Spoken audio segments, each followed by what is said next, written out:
if you're a normal person, you probably have some things that you enjoy, like wholeheartedly enjoy. And for that, we need to define what a guilty pleasure actually is. Just so you know, if you enjoy ice cream, that shouldn't be a guilty pleasure. If you enjoy spending an overwhelming amount of time with your daughter, that is not a guilty pleasure. A guilty pleasure is something that you know is bad, bad for you, not only for you, but bad for others, and that you can't stop.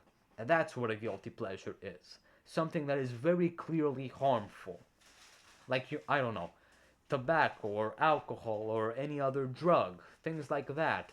Maybe adultery, whatever. That type of thing. Guilty pleasures, not rudimentary, very innocent pleasures.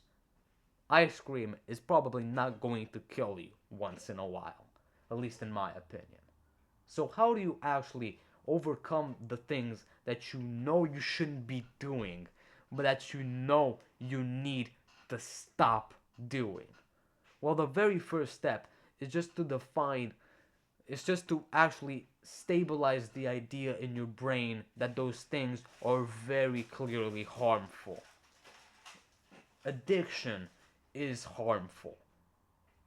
There's a really great Anton Chekhov quote, the Russian short storyteller, that says that's like man will only change when you show him what he's like. You need to see yourself from the third person. For example, what does Elias Pisot look like? I can see that in my videos. Sometimes it's good, sometimes it's not. Maybe you should even record yourself, so you should see how another person sees you. But every time you're about to do that thing that you know you shouldn't be supposed to, that you shouldn't supposed to do, think of yourself from an outsider's perspective. What would your mother think about you if she saw you doing that thing? What would your kids, spouse, friends think about, I don't know, David, if they saw him doing that thing that is very justifiably a guilty pleasure? What, how would his reputation mutate after he did that thing? Or if he was seen doing that thing? If that's not enough motivation to stop doing something, honestly, I do not know what is.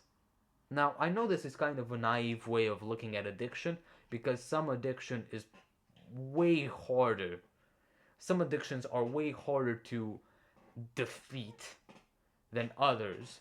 But if you just think about rationally about what another person would think of you, that social awkwardness, that embarrassment is going to be like a very good source of momentum that you can like build up from in order to defeat that addiction that you can call a guilty pleasure, so you don't need to use the clinical term of addiction.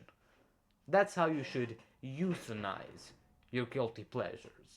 And I specifically use the word euthanize because you do not want to kill your guilty pleasures. Euthanizing something is killing them, putting them to death, but in a subtle, delicate way.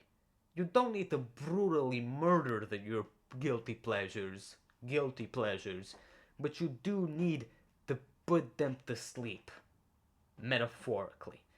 You do need to eliminate them because if they're making you worse, if they're hurting your family, your friends, everyone you care about, your life, they're going to hurt your future.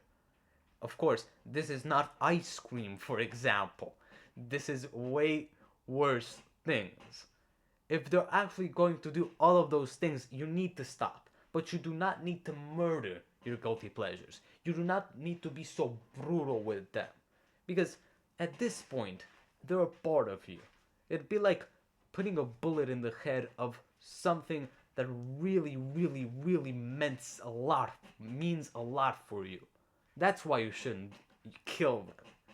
You should very subtly eliminate them from your life. Act kind of as if they have never existed.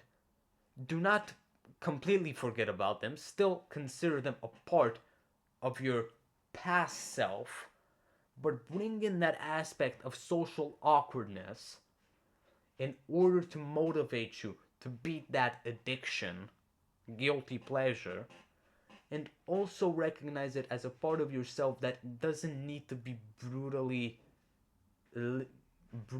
cleansed. Euthanize it. Do not do not stab it, right? You need to do it subtly but effectively. And the way to do it is not only thinking about yourself but also about other people. How does that activity, that guilty pleasure that you are doing, affect the people you truly care about? And how do I eliminate it subtly? How do I euthanize it? I'll see you later.